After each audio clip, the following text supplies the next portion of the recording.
Rent control is the idea that you can, at a stroke of a pen, change what actual people decide amongst themselves and rearrange it all to fit your view of affordable and fair.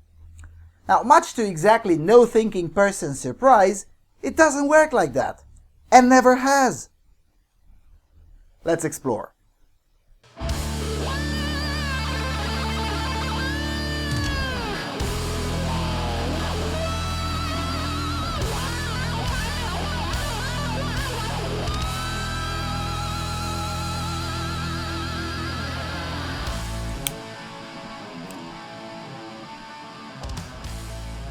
Hello everyone, and welcome to another installment of Freedom Alternative Research and Analysis. Alright, the topic of rent control is really simple. Rent is a price, just like the price of bread. If more bread is being baked, the cost of bread lowers. If there's a shortage of bread, then the prices rises. Same goes with rent. If there's a shortage of housing, the price of a studio apartment skyrockets, and so is the rent. The solution to this is not to develop policies on how to divide the bread, but it is to bake more bread, or to build new apartments in our case. But why build new apartments if you can't change the market rate? Such is the gridlock of Berlin, the German capital, which soon will be 1 year into one of the most disastrous policies that any city can adopt. And it is no wonder it's been adopted in Berlin, the former communist area, low-earning and rife with far-left politics. So instead of talking in generalities, let's take Berlin as our case study. So, on June the 1st last year, The Guardian was triumphal in announcing that finally a big European city is adopting what the far left has been advocating for decades: a severe erosion in property rights for the few, allegedly to benefit of the many. Rainer Wild, then the managing director of the Berlin Tenants Association, told The Guardian that he doesn't want, quote, a situation like in London or Paris, and that, quote, the reality in Paris or London is that people with low income have to live in the further out districts of the city, close quote. In other words, the intent was right from the get-go to keep Berlin from progressing and make it a city by the poor and for the poor. Heaven forbid, high earners moving in and grow the standard of living for everyone. We can't have that. The trade-off that very low earners might have had to move somewhere further from the city center was too much in the advocate's opinion, even though that wasn't a guarantee. More investment could have also increased the low earners' purchase power and thus still allowed them to keep their current rental contracts. But anyway, these are fine details which don't matter for those mired into the paradise now mentality. So, what were the results? Well, as it is the case with any socialist policy, it tends to appear to work for a very short while until, you run out of other people's money. So, in mid-July, just 6 weeks after the measure entered into force, Deutsche Welle was reporting that Berlin rent prices had indeed dropped by a little over 3%. This was championed as a big success compared to other German cities such as Düsseldorf, München or Frankfurt, where rents had remained stable and stably high, the socialists would argue. But while it was indeed true that the rental prices had dropped because of the new measure, the disaster was, just around the corner. And as usual, it was bound to affect the newcomers, not the already existing tenants for whom the bill was actually written, even though this may not have been the intent. So, fast forward to April 2016 and the tone radically changes. From the triumphalist success headlines, the tone is now grim, with Deutsche Welle titling that Berlin's rental market is a total nightmare for many who seek to rent a place in the German capital. Let's read some excerpts, shall we? Quote, couples, students and young professionals mill around in front of a building in South Berlin's trendy Neukölln district, drawn by an advertised viewing of a studio apartment. Around 20, then 30 hopeful flat hunters patiently trudge up to the stairs to the 4th floor to inspect the 40 square meter studio apartment. An hour later, at another viewing for another slightly bigger apartment a block away, the same group of people, save for a few additions, would run into each other again, and probably not for the last time. It came as a surprise to few of them. By now, most have learned that competition for an apartment to rent in Berlin is increasingly fierce, and only an exhaustive search bears fruit. Berlin, once known for the cheap housing that attracted especially artists and other people from creative disciplines, is struggling to cover a demand that skyrocketed in the last years, pushed up by increasing migration to the city. The competition is the hardest part, said Angela Büch, a Berlin-based editor of scientific publications.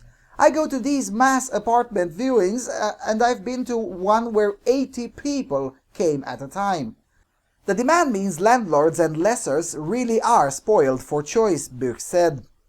The application requirements for applying for an apartment are getting more and more outrageous, says Büch. I've had to submit complete bank account statements, and many landlords want to see proof of permanent job contracts, which not that many people really have in Berlin. We had an average of 40,000 people move to Berlin since 2011, and the refugees haven't even been considered in this calculation, said Wibke Werner, deputy director of the city's tenant association, the Berlin Mieterverein. It will also be important to provide affordable living space to integrate them. As it stands, there's already a gap of several thousand apartments a year, according to data from the Cologne Institute for Economic Research, which includes monitoring the property markets in major German cities in its purview. There aren't enough apartments being built to cover the demand. Just about 10,000 are built a year, said Ralf Henge, a senior economist at the institute, but the demand is about 18,000. The new rental apartments are being added too slowly to the market is not the only factor contributing to the shortage. Much of the construction has been focused on the higher-priced housing segments and on flats to own instead of rental apartments. Add to that the proliferation of holiday homes via sites like Airbnb and 9flats, and one gets a vacancy rate in Berlin with little room for renters to maneuver. That's the situation Toni Sieder, a doctoral student, and Matthias Schulz. They live in Kreuzberg, one of the Berlin boroughs where rent is rising the fastest. Having moved in their apartment in 2008, they're currently paying close to 6.50 euros per square meter in an area where the norm is now closer to double that amount. But the disparity between their cheap rent and what the market would actually have them pay means there's precious little incentives for their building owners to ensure proper maintenance, like fixing the heating or replacing the locks on the building's front door. Is anyone really shocked? Well, yeah, the politicians are shocked, but everyone else should not be.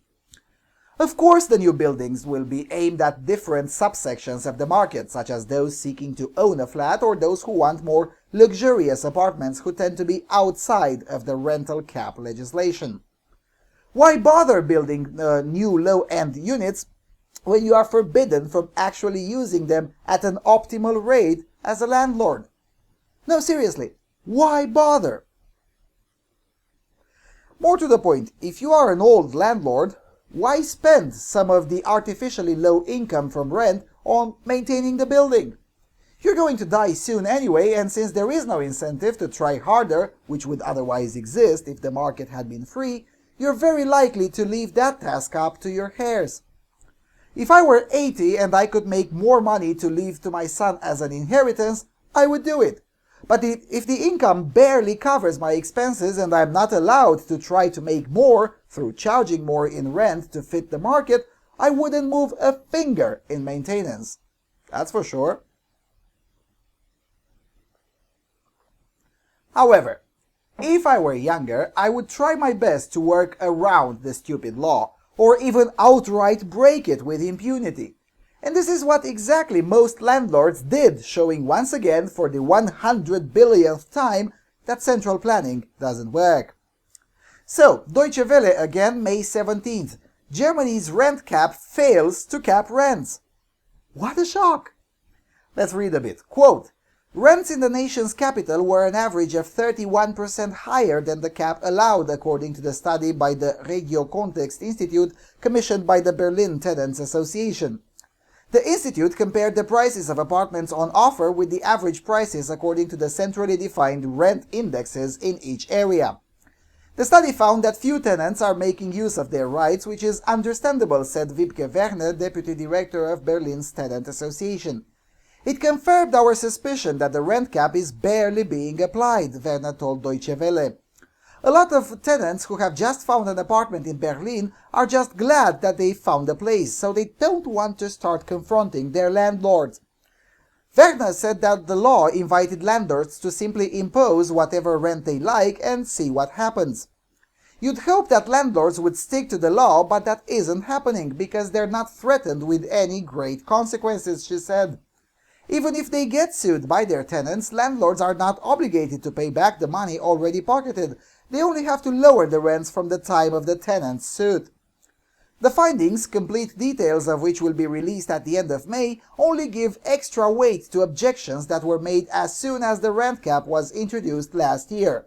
It simply isn't strong enough to slow down the skyrocketing rents in Germany's major cities.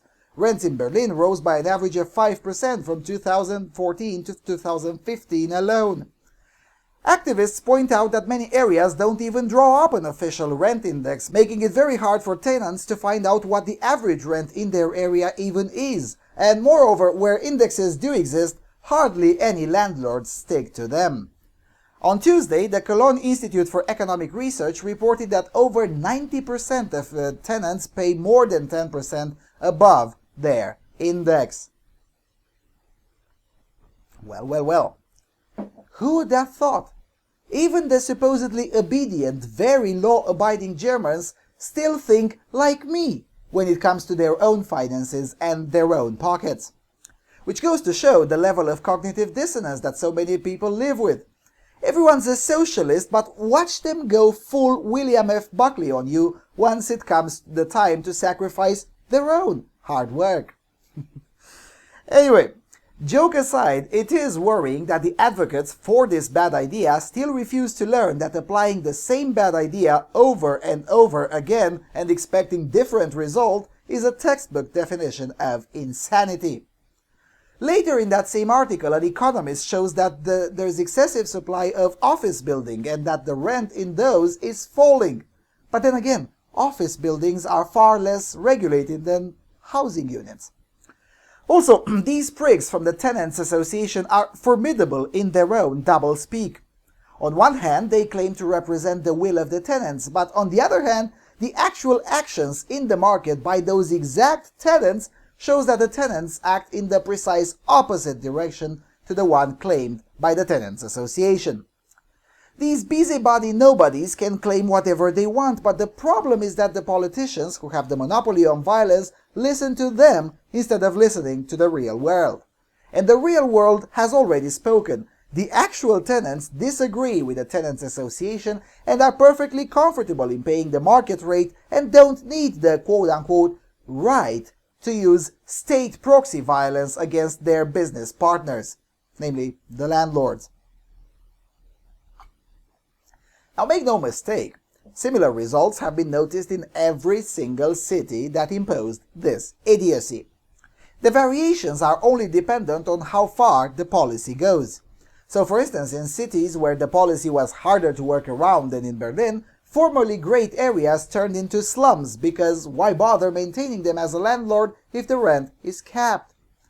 Also, as I said in the video about French rent rules, I can compare with the city I live in, which quite literally doubled its population since I moved here, close to a decade ago, yet the nominal rent has barely increased. And if we factor inflation in, I can safely say that rent prices have been stable or even mildly decreased in this city despite the population doubling. But then again, two more entire neighborhoods emerged since I moved in here, and there is no rent regulation of any kind. Now, can you imagine the oppression of living without tenants' rights? Yeah, me neither. Anyway, with all of that being said, thank you for watching, and I'll see you soon on Freedom Alternative.